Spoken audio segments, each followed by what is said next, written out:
Say fit? Fish. Can you say healthy? Fish. Can you say happy? Fish. Podcast.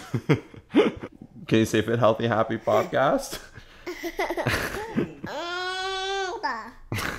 Real quick before we jump into today's episode, if you're looking to grow your glutes, take off unwanted fat, and really just build an impressive hourglass physique, we're running a special case study. We're looking for 4 people who are wanting to just level up their glute gain, like I said, lose that unwanted fat and do it in a healthy and sustainable way where you can still enjoy all of your favorite foods, have no restrictions, and really just level up every component of your journey one-on-one with our online coaching. If this interests you, please DM us on Instagram with the keyword glute gains.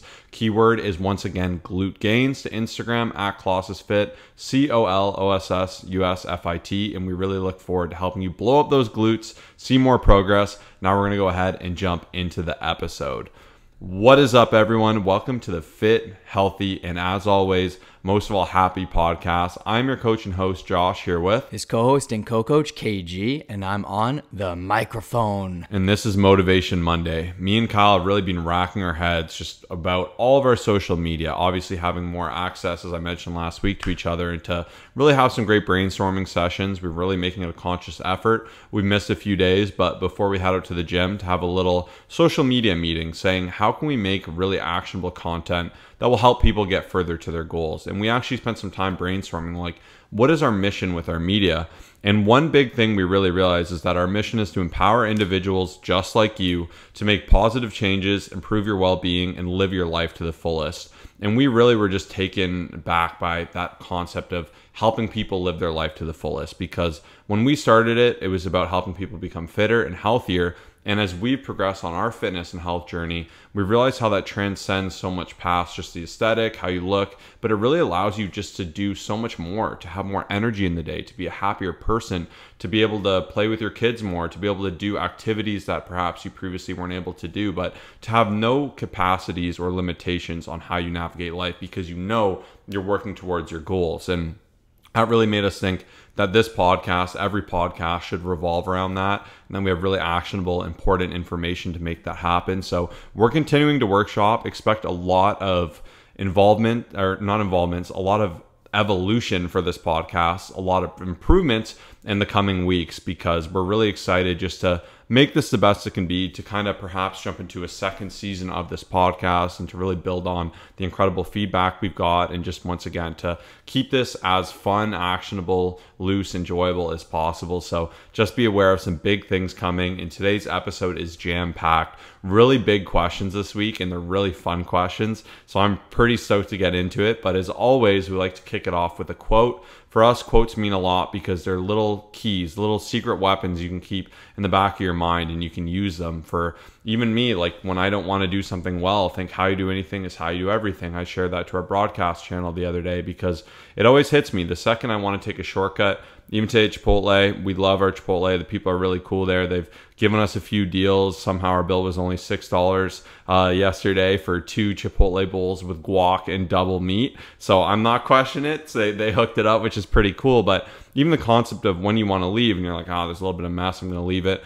Kyle reached down, picked up all the garbage, wiped up the thing, and he made someone else's day better. And he said, by me being here, I'm going to clean this up to the best of my ability. You might be like, hey, well, that's ridiculous. But if you become that person who everything you do it to the best of your capacity, you push yourself forward, you're going to have such an advantage over everyone else. Well, not everyone else, but those who are trying to halfway get their way through life, who are just barely scraping by. And taking pride in the mundane, even, I think, is a great way to level up your journey as a whole, to push forward, to see incredible progress. And just something that was on top of my mind. And that's not even my quote, which is the funny thing. And for my quote, speaking of our media, like, me and Kyle have a lot going on. So we have a calendar that helps us stay motivated on track of what we need to film, record, podcasts, Instagram, Twitter, YouTube, all these other amazing things. And one of the things we have for our clients is we have a private coaching group just for our clients, which is absolutely amazing. And it provides a community past just having a coach, because we're really big on maximizing the micro as well as the macro. And I love that community because there's just so much fire in there. It inspires me each and every morning. And we had a quote shared in that group, which I think was absolutely fantastic. And it's something my mind's actually been on.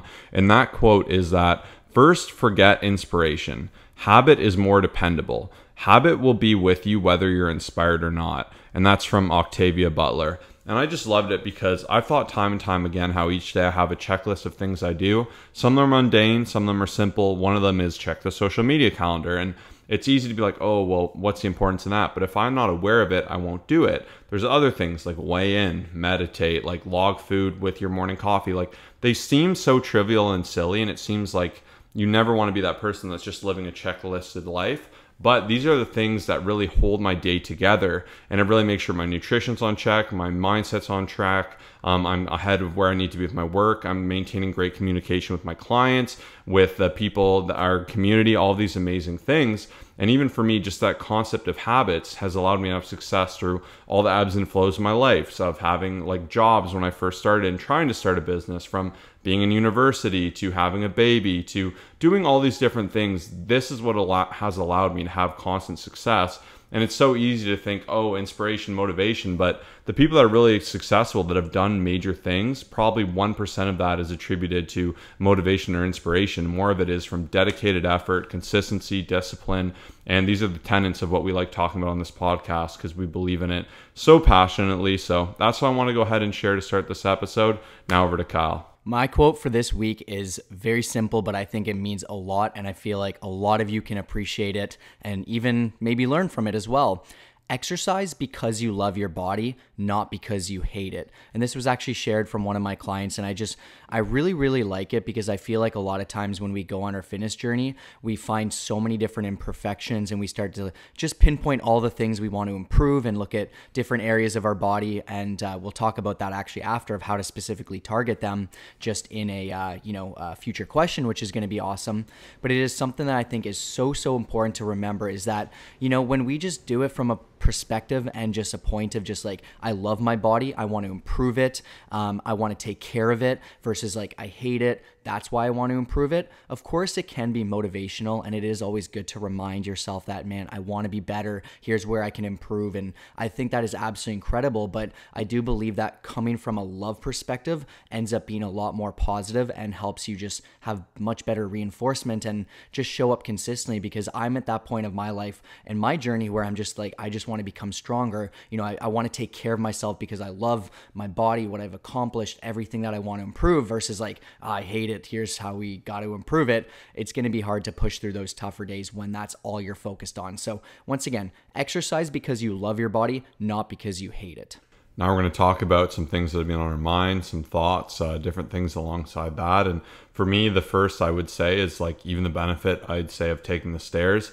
Right now I'm on the third floor. I'm not used to being on a third floor. My house doesn't have very many stairs in it. So it's been a little bit of a challenge. And I feel like I'm climbing Mount Everest every time. Like I forget my key upstairs or something. But stairs are a fantastic way. Like don't dodge them, take them, face them head on. If there's an escalator and stairs, it's a nice little ability to add a little more activity in your day. Even the concept of just parking away, for me, I like it because I don't want to get doored. I don't like fighting to get in my car. It annoys me. So these little things do add up to quite a lot. And then even just the concept of setting rules in your life and creating habits in your life. If you always park away, is that going to do a lot for you one time? Absolutely not. It's not going to be too special. But if you do that over 80 years of your life, think of how much extra movement you're getting, how much more time outside, all these different things. And maybe you'll save a lot of money not having dinged up cars. So different things like that. But even for me, that concept of habit, I've really been reflecting on how can I establish effective habits. So even with Kyle, that concept of us having a little social media meeting, I know if we spend time trying to be creative and intentional and communicating, we'll make better content because of it. We'll have more excitement, we'll have more drive, we'll have more fire. Even recently, like we've had a meeting where we feel like someone hasn't been very prepared and it's been a little flustering, and just the concept of getting ahead of things and not being behind them. And a great way to do that is through habit. Like what can you do to hold yourself accountable to get something done every day? If you pre-log all your food, we shared a reel with this, we talked about this in the last episode. Every single day, if you make a habit of pre-logging and you have a note or something that pops up on your phone, you can think of the compound benefit you're going to get by doing that consistently. If every morning you create a habit of going on a walk, the amount of extra steps, activity, joy, sunlight, all these incredible things, and how that really can move the needle. So don't overlook the mundane or the simple actions, but because when they're done repetitively, you get that compound effect. That's where you get big change. And I know I've spoken on this a little bit, but it's just something I constantly am reminded of, and I constantly want to say, how can I build better habits? What's working with my habits? What could be improved? And that's really my main thought today. But past that, I'm pretty excited for our questions. I know we got some big ones, but I'm excited to hear what Kyle has to say. I think one thing that I got off of that, and also what's been on my mind, is just a little quote that I came up with here myself, is you're never too good to become better. And I think sometimes people have a problem with it where they're just like, oh, like you should be okay with the habits you've built up and where you're at. And I just think for us, it's a never ending process of just like, how can we do things more optimized? How can we become better? How can we make our coaching process even better and get even better results? And the social media has been a big part of just our topic of discussion lately, because even for us, like I always get back to like the roots of like, how can we just be so relatable to you guys online, but also share so much value that it just honestly changes your life. And then for those of you who come into the program, it changes your life even more. And so oftentimes we'll sit down and be like, how can we create a better schedule, a better, more optimized approach? And, even like I shared in one of our emails. So every Monday, I've missed one by accident, but I will never do that again. Once again, just trying to become better every single week and every single day, essentially.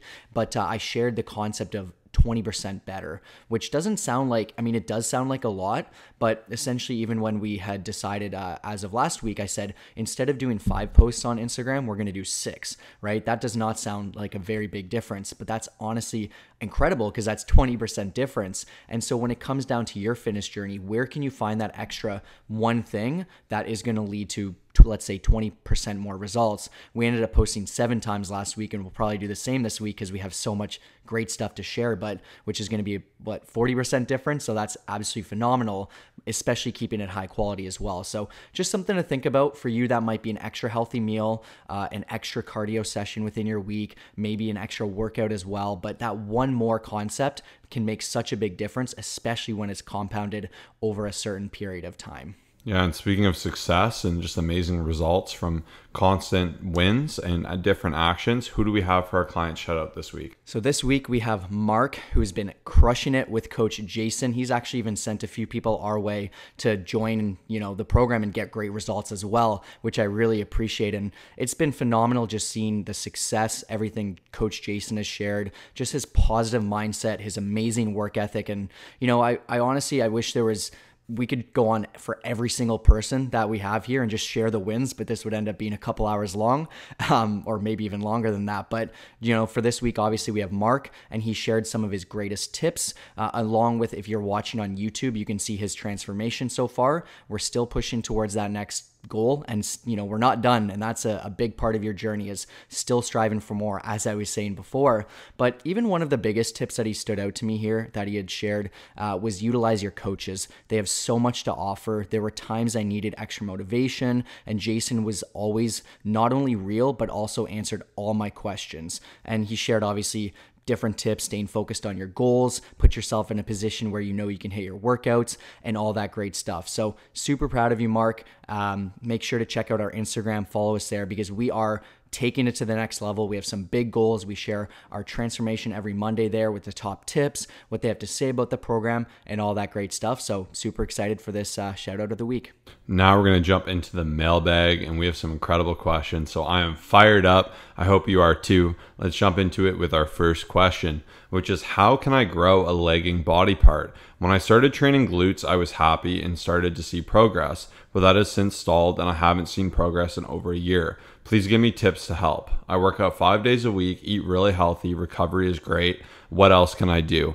And I love this question because it addressed some of the things I would say first, which is, are you being consistent? Are you doing enough workout volume? Is your recovery there? Is your diet right? So it's good to see all of these things are looking pretty good. And this is a question we get quite often, whether it be glutes, whether it be biceps, whether it be whatever it may be, your chest, an area that just does not seem to grow. So the first thing you do need to keep in mind is genetics. Some people will be blessed and they'll not even need to work out and they'll have really great glutes. And other people will work out consistently, train hard, and they'll still have a little bit of a pancake butt and they'll have to fight for it that much more. Once again, I've always used the example, Kyle has really naturally bigger shoulders. I have a big chest. My calves have never been my strong point. It's something I have to fight for those tiny little gains. But first thing I would definitely recommend if you're looking to increase a lagging muscle group is ask yourself if you're actually training it efficiently and effectively. glutes are a great example because we've had just dozens and dozens of people come to our program who have done every Instagram movement they've ever seen. They've tried everything under the sun, glute kickbacks, booty bands, every different little hack to grow those glutes. And they've seen no progress. And oftentimes it comes down to not doing the right motions and not actually pushing yourself to an adequate amount of work. So it's really easy to hide out doing like a glute kickback machine because it's going to be hard to reach failure. It's hard to take it as serious. Whereas if you're doing a heavy squat, you're kind of forced to stand up with it. It's really going to challenge you. It's going to put you in that tough position, really heavy lunges, heavy RDLs, any of these things. And not just to say that you need to do heavy motions, because doing lighter, really just good focused things to an adequate amount of failure will produce growth. But the first thing I would say is make sure you're actually training hard. So we've used that example of at least an 8 out of 10 difficulty, aim more towards a 9, whether it be for glute kickbacks, whether it be for squats. You need to be challenging yourself to lift heavy and to lift more weight. For any group, any muscle group, it's the same thing. The next piece of advice I would highly recommend is increasing frequency. If you're training glutes once a week, increase it to twice a week. If you're doing twice a week, try 3 times a week. This is like the most surefire way to bring up a legging muscle group. If it oftentimes comes down to programming, and that's where I love programming and I have such experience with it. People come to the program, I'll look at their physique, I'll look at their goals, and they'll be like, okay, I want glutes. We'll increase that frequency and we'll really see that grow. We'll also see, oh wow, naturally they have a lot more developed quads, but hamstrings are really weak. We'll put more emphasis there, because that's the issue of doing a generic program, is it's going to overemphasize things that might already be strong for you. Like if I create a program and it's just like a ton of shoulders, no chest, and I only do chest once a week because I naturally have a bigger chest, that's not going to do well for Kyle. We're just going to further his strength and we're going to bring down his weakness more, and we're going to create more of a divide in his physique and take away from this balance that he wants. And that's where custom programming is so important. And if you're doing your own programming, at least you have a little bit more play to go about it. And then my other piece of advice, going back to the first thing I would say, is like really avoiding the just exercise hopping. Get strong in those exercises. Spend times really learning how to do the right motions. For glutes in particular, like I said, heavy squats I find produce a lot of growth. Front foot elevated lunges are absolutely fantastic. Really heavy hip thrust, and don't just do heavy but sloppy, and utilize seasons as well. I'm going to give a lot of random tips here because this is Motivation Monday and it's a little bit looser. So what I mean by that is you could do a season where you're really slow contractions, 3-second negative, big squeeze, 2-second hold. You could do that and it'll be harder to increase weight because there'll be so much fatigue, so much time under tension, and those will be longer sets. Then after that, if you're plateauing out a bit, you could start to take away some of that time under tension, do a little faster, do it a little heavier, and put a little more oomph into it. And maybe it won't be as perfect, but it will create a new challenge. It'll create new muscle tear. It'll help you develop, and you can see which works for you. Some people do really well from really slow, controlled isolation training, and some people just respond amazingly just from heavy compounds, just getting after it, training heavy. And that's where you do need to experiment with your physique and really see what feels best. But doing that with increased frequency will definitely increase just the development of any leg muscle group. And then if both those fail, the third surefire thing is to increase calories, obviously by doing more volume with it, training it with just more technique, more emphasis, and then increasing calories is going to help you put on more muscle, and also all the typical stuff like making sure you're getting enough protein. But those would be my top tips. And once again, like, we'd love to help you with this ourselves. And once again, if you want to be one of those 4 people to join for our Glute Gains special promo, and you want to be in this case study, and you want to be that next person, as you've seen with our transformations, who has their glutes blow up, change their physique, have balance, really build a physique you're proud of, like a strong, sexy physique, this is absolutely for you. Don't miss out on this. It's a white glove service. We'll take care of everything, give you the instructions, the support you need to succeed. All you got to do is get out there and do the work, nice and simple. So you can message us Glute Gains on Instagram, @ColossusFit, ColossusFit. But those are my tips. Let's hear what Kyle has to say. What I really like about this is, like, we've helped so many people in this scenario just essentially go from good to great, who have a great background. Obviously, if you're newer and you just work out really consistently, and even if you have like a pretty solid routine, I do believe you can get incredible results still. But there obviously comes that threshold and that point where it's like, what can I do further? And that's where this question is absolutely fantastic. Even what I did notice about this question is, you know, the point of I work out 5 days a week. For a lot of people, that just means something very different. Every morning on my walk, I walk past a gym. It's actually really cool. They have tons of plants. I love the aesthetic, but it's a CrossFit gym. And, those people are training hard. They're pushing themselves. That's awesome. But, that workout versus what I see at Powerhouse Gym, where people are just doing different things and just pushing overall volume and more specific targeted muscle groups, the hip thrust, all these different things, those are very different types of workouts. And that's why one of my biggest things is just having something so dialed in between, like Josh said, the frequency, the right movements, like all of that stuff is really what's going to make the biggest difference versus someone who says, hey, I work out, but then it's like a lot of metabolic conditioning where you're doing lots of cardio, but then you're doing tons of jump squats, and then you're doing some deadlifts for 20 reps with lighter weight. Like there's a very big difference between the two types of exercise. Both can be absolutely fantastic and beneficial for you, but especially if you're looking to improve your physique, the actual type of training, the specific sets, the heavy volume is going to make such a big difference. And even myself, I've started to implement a lot of these after it's been well over 10 years now. And I'm like, how do I get to that next level without harming my body by taking steroids like some people naturally would do? And these tips, like Josh said, the frequency, even now when I get up from a set of whatever, my goal is to be at a point where it's like, I think to myself, holy, I need my rest. Like I deserve my rest, and I can't go right away. And I'm pushing myself not till failure, but close to it for a lot of things like tricep push downs, like lateral raises, these things that I never used to challenge myself as much with. And that's going to be one of my biggest tips for sure. And hopefully that helps you as well. Yeah, and be honest with yourself too. Like, are you making it a priority? For instance, with calves, like I'm at a point now where I've seen development in my calves where I'm happy with where they are, but they're still not a strength for me. Like if I was competing, I'd need to spend a lot more emphasis, and I would do that. So I could ask myself, like, why not starting my workouts with my calves? And yes, normally I advocate for compounds, but if something's so lagging and so weak, leaving it to the very end where you maybe skip it, you only put a little bit of time into it, is not what's going to see that develop. For a lot of men, maybe do legs once a month. It's inconsistent. You're not going to see growth. If you do it every week, twice a week, 3 times a week, you're going to see way more development. It just makes more sense that way. And then are those sets actually tough enough for you? For me, I'll do calves sometimes in the past, and I'm like, okay, that's good enough. And realistically, it's a 6 out of 10. I know I'm not going to see growth there. And a big part too, and one thing I love about being an online fitness coach is most oftentimes the barrier in front of you isn't that you don't know what to do, it's that you're not doing it. It's a common mistake. For most people to get in shape, it really is quite simple. Eat healthier, eat less food, eat good quality food, have protein, work out, get good sleep. That's it. You'll have an amazing physique. You can turn the podcast off, you're done, you have the secret. But once again, as you get more into it, it becomes more intricate. There becomes more challenges. We have to overcome our own hesitations and limitations, and we have to ask ourselves, we haven't seen that result. We either need to develop new habits, or we need to hire someone to get us to achieve them. And that is where it becomes a bit of a problem. But sometimes you got to call yourself out. Even for me, I'm like, this has not been a priority. I should be doing at least 6 to 8 sets of volume twice a week for my calves minimum to expect some degree of growth. And I've since made that change, and I programmed them in more. I'm actually doing them 3 times now as opposed to just once, probably for 3 sets. I'm not going to see development with that.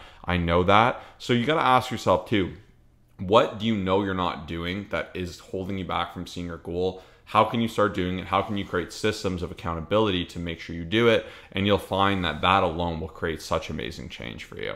But as we go into our next question, I'm going to direct this one to Kyle because I think this is a fun one. I'm sure he'll have a lot to say about this. Just got asked this last week, which is amazing. And if you want to submit a question, hit us up in the DMs. The easiest way to do it. IG is @ColossusFit, ColossusFit. But the question is, I actually do have some questions.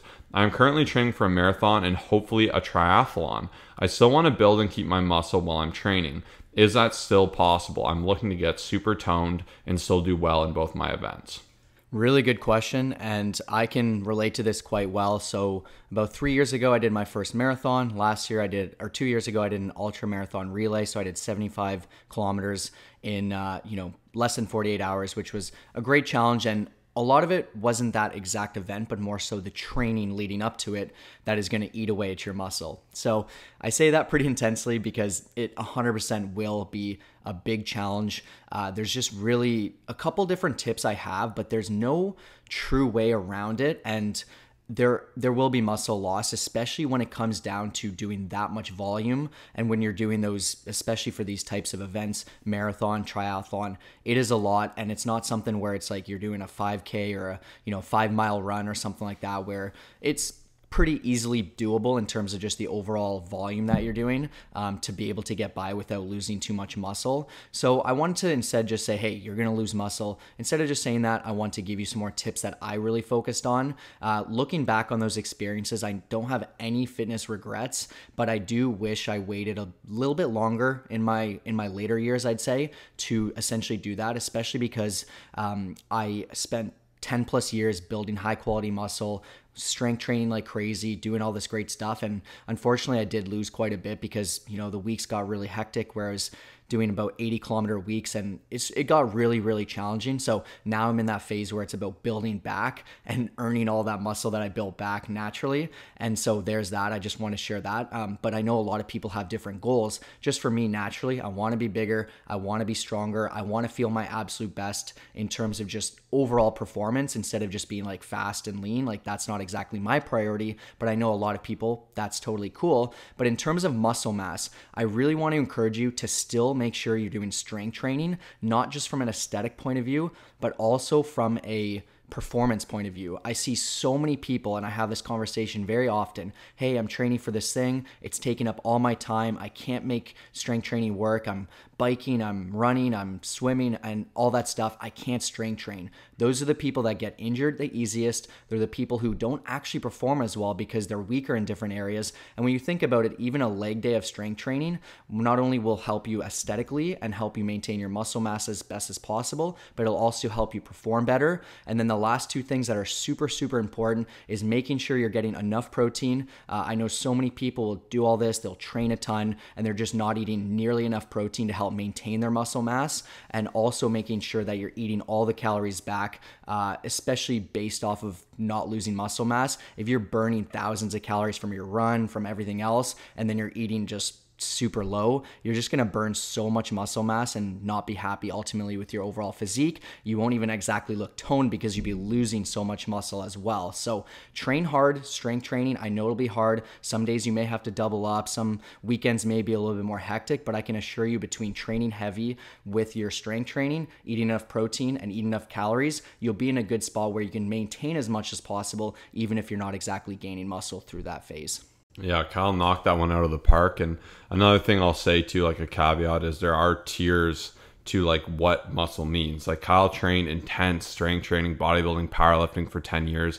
For him to maintain his full set of muscle would be quite an extreme. If you're just someone who just wants to look good, I see the keyword toned here. You could absolutely maintain like some muscle mass, some tone, especially using Kyle's tips. And that's where you got to gauge where you want to put most of your effort. If you just want to do a marathon, but muscle gain is your priority, definitely spend a lot of time doing that. Of course, maintaining a lot of muscle mass will impact your ability to be a great cardio athlete. And that's where you got to really make those tough decisions of like, what is my priority? Where are my main efforts going? But I love Kyle's tips in general of really just maintaining that, especially from injury prevention and even just from general physique overall, like in terms of performance, aesthetics, everything. Like you should maintain a lifting regimen. Lifting has been proven through science time and time again to just be so important for a myriad of things, and really make the quality of your lifting important. Don't just go to the gym a few times doing bicep curls and just little dinky things. Get in there, do the hard stuff, and let your body adapt upwards. I know Kyle maintained his compounds quite well, and I think that's why he was able to hold as much muscle as he did. I know he would have liked to have even more. And just know things can be seasonal too, because even though, yes, Kyle definitely lost a ton of muscle, it's really great even to see now how he's put it back on, going through a dedicated bulking phase, training heavy, and there's nothing that can be done that can't be undone. If right now you're in a season of your life where like, I'm doing triathlons, marathons, I'm loving that to death, there's no reason you can't get more into a bulk and build out your physique later and really gauge. You want to be a hybrid athlete. There are people that do both. There's always exceptions to the rules. So don't feel too pigeonholed to like one goal. Life is long. You have a lot of time. But I think Kyle answered that really, really well. So it was a fantastic question too. And any follow-up questions, we're always happy and we are here to answer. Now for our final question of the day. I love machine training, but hate working out on the cables. Do I need to use the cables to see progress, or are machines totally okay? So I have nothing against machines. The one negative of machines, and one thing I like to educate people on, is their fixed plane. So what that means is, like, think of a train. A train can only move on the train tracks. That's how a machine operates. The negative with this is you're going to only be strong in those patterns. That's not realistic. If I need to lift up something super heavy, it's not going to be like a bench machine where I'm in this one motion. I could veer to the left, I could veer to the right. One arm could be stronger than the other. So it can create some imbalances. And from an injury prevention standpoint, that's just not how we lift things in life. So that is where I would say there's a bit of a hesitancy. But when you take out that stability of the movement, it allows you to be stronger. So machines can be a great way to target a muscle to get really strong. But I personally do enjoy cables because they offer more challenge in that regard. And both are really good too, because you do have that extra fight on that eccentric portion of the rep, the negative, where you're fighting against it, wanting to snap back. And I find that resistance is absolutely fantastic for building muscle. So I've said it before, but it always depends. I personally wouldn't advocate a routine fully loaded with just machines. I would definitely recommend spending the time to learn how to do free motion movements, whether it be body weight, whether it be with a dumbbell, a barbell, cables. Like, utilize the different tools in the gym. And if you look at mine and Kyle's routine, for instance, we'll start perhaps with a compound, we'll go to a machine, we'll go to dumbbells, we'll go to cables. We're using all these different tools. Everything in the gym is a tool that is at your disposal that you can either use well or not well. And I think you need to think through quite a lot of things. You need to think about physique development, safety, fatigue, timing, all these different things. Machines are really efficient because I can set up a bench press machine. I can pull the pin out and set it up in 2 seconds. For me to hit bench press, it gets a lot more nuanced and complicated. And theoretically, there is more opportunity for me to get injured. I've never been injured, and it's because I'm careful. But I think don't let injury prevent you from ever learning how to do it. Start with the bar, just go light, learn with dumbbells, build that stability. And with machines too, you can really exaggerate limitations, if you will. So if one arm is really dominant over the other and you just do machines, that one arm can do 60, 70, 80% of the lift, and that other arm can coast, and you're just going to overdevelop that inefficiency. Whereas with dumbbells, if I'm pressing dumbbells or I'm doing cables, unilateral movements, if one side's really weak, I'm going to be hyper aware of it, and it will give me the opportunity to address that. So that's where, like, machines are really good for truly new people, but I also like a mixture of them learning how to do those more advanced movements. And then later on, they're all great tools. And there's some really cool machines now. You can change positions of tension in the lift. There's like really just specific isolated machines. Some will move with your body, so it feels like a more natural thing. There's some that we love, like I would actually only do over other things. I love the Atlantis, it's called ISO lateral raise machine or something along that lines, and I just think it's fantastic. Yes, it's fixed plane, but they are still independent from each other, so I can't actually go forward or backwards, but in that plane I still do need both arms to be consistent. And I find with that I get incredible contractions. I've completely thrown away my lateral dumbbell raises because I just think that machine is so phenomenal. Great contractions, tears me up, great strength.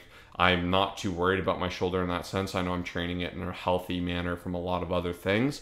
But that is where, as we always say, it does depend. But utilize the different tools that are out there. They're out there for the reason. Anything you want to add, Kyle? Yeah, there's so many ways to do it. And even if you look at our routine, pretty much every single time it's some sort of compound with a heavy barbell movement. We've got a couple follow-up exercises with dumbbells. We have quite a bit of cables. I've really been enjoying cables and the contractions, like Josh was saying, and then a bit of machines as well. The one thing I will say about machines is it's kind of easy to become lazy on them. I find that some people just sit there for forever, and it's frustrating if you want to get one. But I find, like, I actually saw today, I've never seen it before. Well, I've seen it a few times, but just someone who was texting the whole time on it. I know sometimes on an adductor and abductor people will do that, but it was on a hack squat. If you try to do that with a barbell, there's no way. Like, you're fully focused, you're gonna overload for the most part, you're gonna really pay attention because you have to. Whereas the machines, it's so easy just to go through the motions and wonder why you're not seeing progress. So just keep in mind that they all have its purpose. They all have their pros, they all have their cons, and having a good combination of all of it definitely makes such a difference. And once again, we'd love to help you have the most optimized routine based off of your situation. When you send us those photos, when you have these weaker muscle groups, when you're wondering what the heck do I do in the gym, it can be so challenging, and that's what we specialize in, and we'd love to help you. So make sure to send us a message with the keyword glucanes, and we will absolutely change your life. And to end this episode, one small request that would really mean the world if you take 2 seconds to do this. But when you take 2 seconds to do this, me and Kyle will be immensely thankful. If you can share this podcast, your Instagram story, this is going to help other people find the podcast. Even if you have 3 followers, that could be 3 people that lead a fitter, healthier, and happier life because you shared our podcast, and that also does help us grow. Tag us when you do it so we can reshare it, so we can thank you. It really does mean a lot. And if you appreciate what we do and you like listening to our content, this would be one thing that would help us out so much. So once again, you can just click the ... I think it's at the top right on Spotify or Apple, share it to your story. Other people will find it that way, and you'll be helping your friends as well, and it'll be a great example to help them lead a fitter, healthier, and happier life. And we want to thank you for tuning in. The questions were incredible. We're really pumped for the episodes to come. Like I said, a lot of big changes coming, so be fired up. All great changes, and we just want to thank you once again for tuning in today. Have a fantastic day. Peace out.